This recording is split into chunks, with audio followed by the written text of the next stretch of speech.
সোনাদিয়া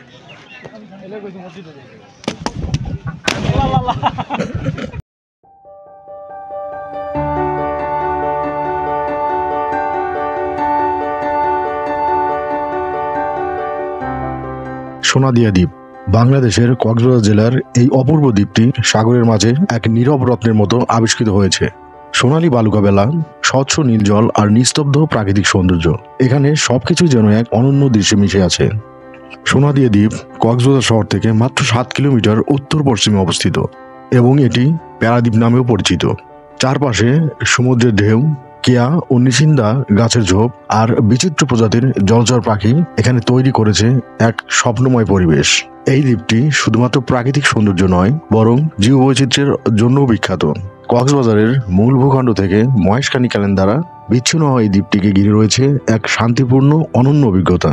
আজকে আমরা আপনাদের নিয়ে যাব সোনাদিয়া দ্বীপের এক অসাধারণ ভ্রমণে। চলুন শান্ত প্রাকৃতিক সৌন্দর্যকে একসাথে অনুভব করি। আমাদের এবারের সোনাদিয়া যাত্রা শুরু হয়েছিল ঢাকার সায়দাবাদ থেকে লেক্সাস ট্যুর অ্যান্ড ট্রাভেল গ্রুপের সাথে একটি রিজার্ভ বাসে করে। এই বাসে আমরা কক্সবাজার যাব, সেখান থেকে ট্রলারে করে সোনাদিয়া। যাত্রাপথে আমরা কুমিল্লার একটি হাইওয়ে রেস্টুরেন্টে যাত্রা বিরতিতে হালকা খাওয়া দাওয়া করে সরাসরি কক্সবাজার চলে আসি।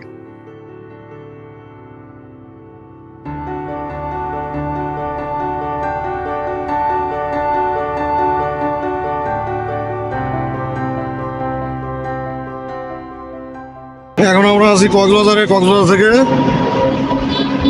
আমরা ট্রলার ঘাটের দিকে রওনা হলাম। এখান থেকে জনপ্রতি 20 টাকা অটো ভাড়া দিয়ে নাজিরাটেক ঘাটে চলে আসি। নাজিরাটেক ঘাটে নামলাম, ট্রলার ঘাটে। এখান থেকে আমরা ট্রলারে উঠবো। নাজিরাটেক ঘাটেও শুটকি উৎপাদন হয়, তাই চাইলে ফেরার পথে এখান থেকেও ফ্রেশ শুটকি কিনে নিতে পারেন।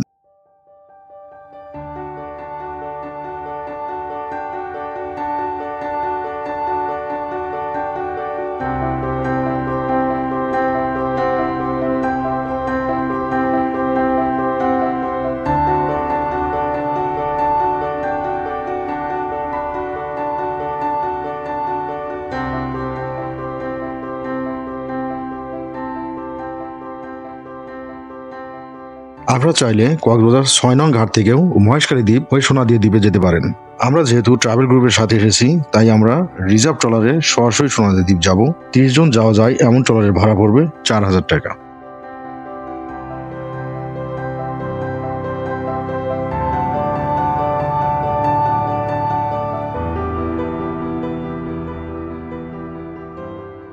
নাজিরাটেক ঘাটে এসে প্রথম আমি অবাক হই নীল পানি দেখে। এরকম নীল পানি যে আমাদের দেশেও আছে আমি জানতাম না।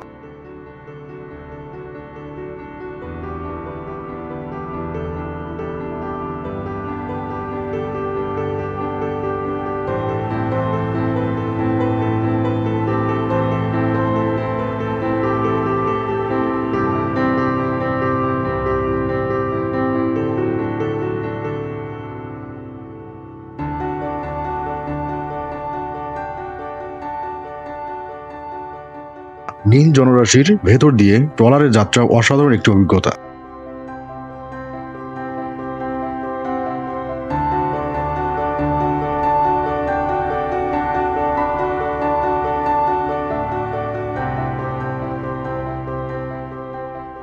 ঘন্টাখানেক পর আমাদের ট্রলার ম্যানগ্রোভ বনের ভেতর প্রবেশ করে। দুপাশে ম্যানগ্রোভ বন আর মাঝখানে নীল পানির মধ্যে ট্রলার কিছুটা সুন্দরবনের ভাইব দেয়। প্রায় 2 ঘন্টা পরে আমরা সোনাদিয়া পৌঁছি, কিন্তু আমরা যতক্ষণে পৌঁছি ততক্ষণে ভাটার টানে পানি ঘাট থেকে অনেক দূরে চলে এসেছে, তাই আমাদের পানিতেই নামতে হলো। পানি বলছি কি, কাদাতেই নামতে হলো। আমরা সোনাদিয়া আসলে পানির ভিতর নামা লাগতে পারে, কারণ জোয়ারের সময় কপালে না মিললে এইভাবে পানির মধ্যে দিয়ে যাইতে হবে। আর নতুন বিয়ে করলে অবস্থা হয় ভাই, ভাই নতুন বিয়ে করলে ভাই।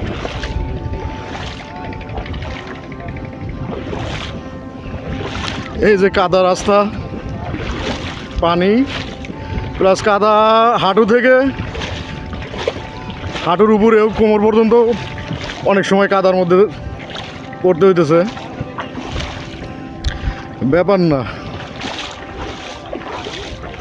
এরকম পানি থাকলে পানির ভিতর হাঁটার চেষ্টা করবেন, কারণ পানি ছাড়া যে জায়গায় কাদা আছে সেখানে প্রচুর কাদা। পানির রাস্তাটাও বেশিরভাগ শক্ত আছে, নিচে বালি।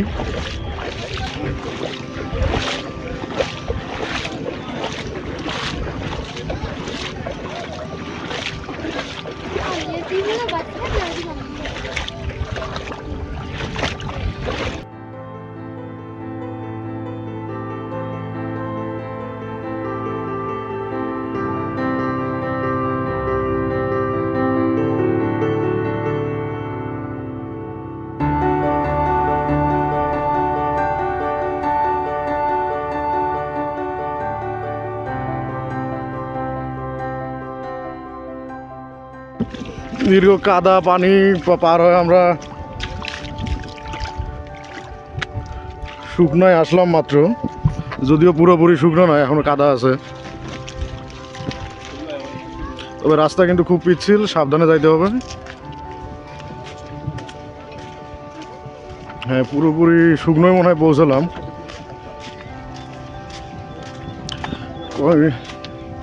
আমাদের ঘাট থেকে, কক্সবাজার ঘাট থেকে, রাজিহাট ঘাট থেকে এখানে 2 ঘন্টার মতো ট্রলারে আসতে হলো ডিরেক্ট। ট্রলারে এসে আমরা সোনা দিয়ে নামলাম।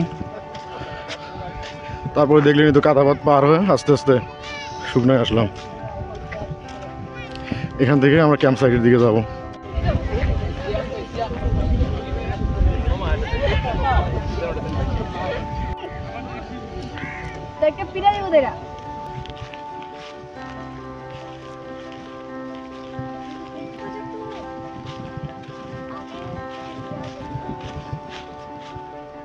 দুপুর 1টা বাজে, প্রচন্ড রোদ, তাই দুপুরের জন্য সবাই ঝাউবনের মাঝখানে তাঁবু গেড়ে যে যার মতো চিল করছি।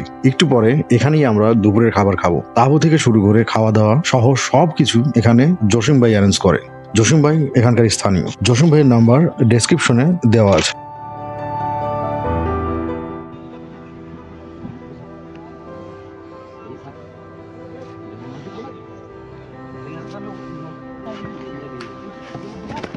এ ভাই ভাই ভাই ছিঁড়ে যাবো ভাই।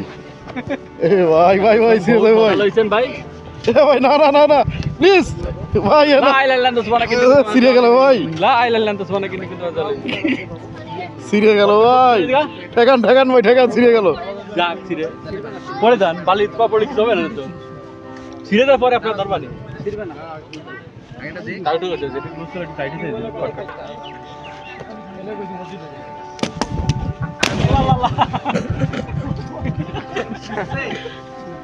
বললাম ভাই ছিঁড়ে যাবো, কিন্তু দোল দেওয়ার সময় তো দোল শেষ হইতে তো ছিঁড়ে গেছে।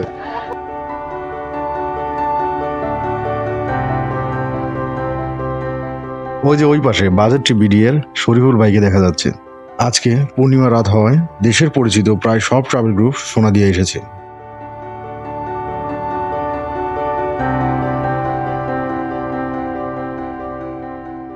সামুদ্রিক মাছ দিয়ে আমাদের দুপুরের খাবার চলছে।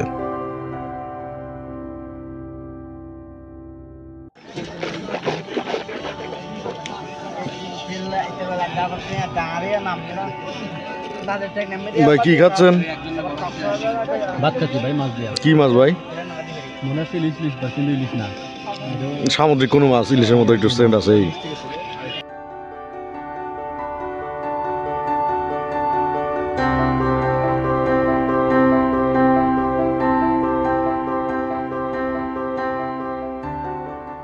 বিকেলে রোদ কমার সাথে সাথে তাঁবু নিয়ে চলে গেলাম সাগর পাড়ে। এভাবে তাঁবু নিয়ে রিল্যাক্সে সাগর পাড়ে বসে সূর্যাস্ত দেখাটা অন্যরকম এক অনুভূতির জন্ম দেয়।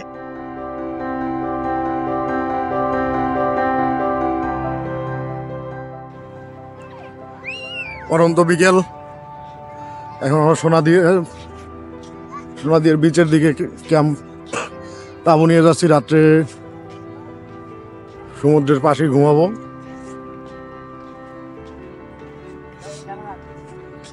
সুন্দর এক পরিবেশ, ফাঁকা বিচ।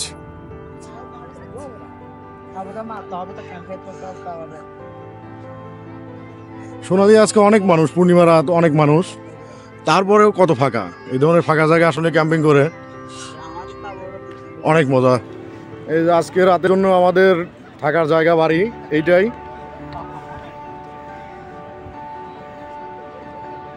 এখানে আজকে আমরা রাত্রি কাটাবো। সূর্য ডোবেই নেই, চাঁদ উঠে পড়ছে ভাই। দেখেন চাঁদ কই, আপনার মাথা দিয়ে চাঁদ কনফিউশন হওয়া যায় ভাই, কোনটা আপনার মাথা কোনটা চাঁদ।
পাশে সূর্য ডুবতেছে, সূর্য ডুবছে, আস্তে আস্তে অন্ধকার হচ্ছে, সূর্য এখন ডোবে নাই।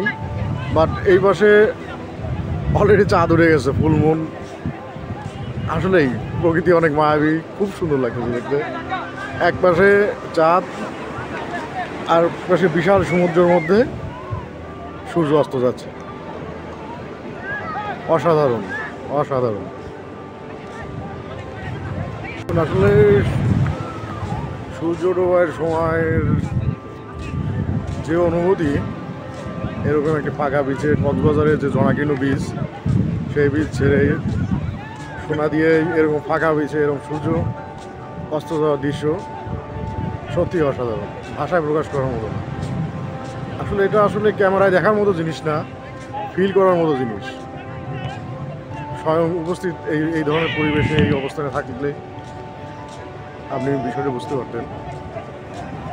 অসাধারণ।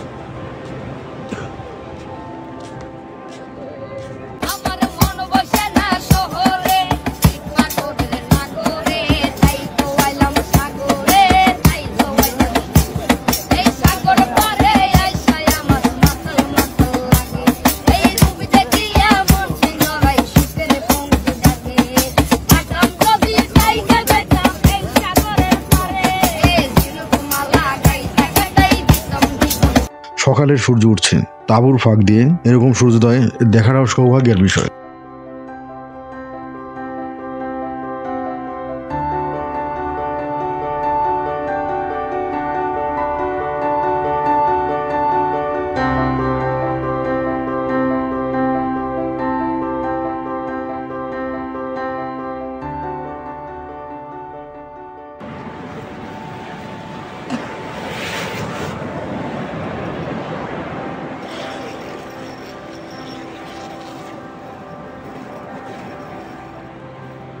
আর সকালবেলা সাগর পাড়ে এভাবে ঘুম থেকে ওঠার অনুভূতি কি আর বলবো, মনে হয় কক্সবাজারের 5 স্টার সি ভিউ রুম থেকেও সুন্দর। সত্যি কথা বলতে সকালে ঘুম থেকে উঠে এরকম ভিউ আসলে জাস্ট ওয়াও, অসাধারণ। এরকম একটি সকাল পেতে হলে আপনাকে অবশ্যই সোনাদি আসতে হবে, সোনাদি ক্যাম্পিং করতে হবে। জাস্ট দেখুন সকালটা, এদিকে সূর্য উঠছে আর এদিকে সমুদ্রের এমন গর্জন।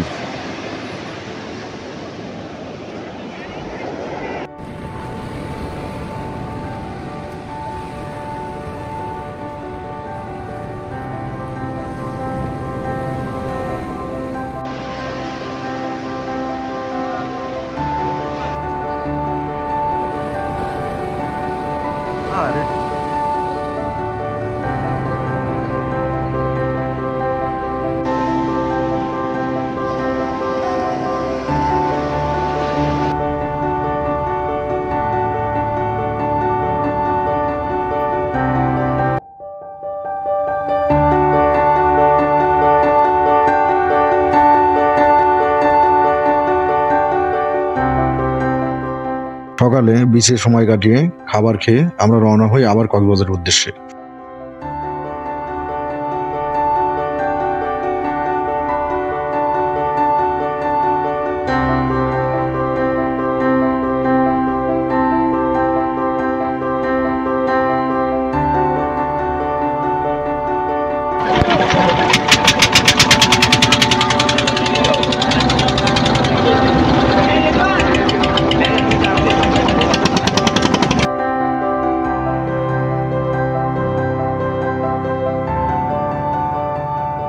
সোনাদিয়া দ্বীপ কেমন লাগলো কমেন্ট করে জানাতে ভুলবেন না।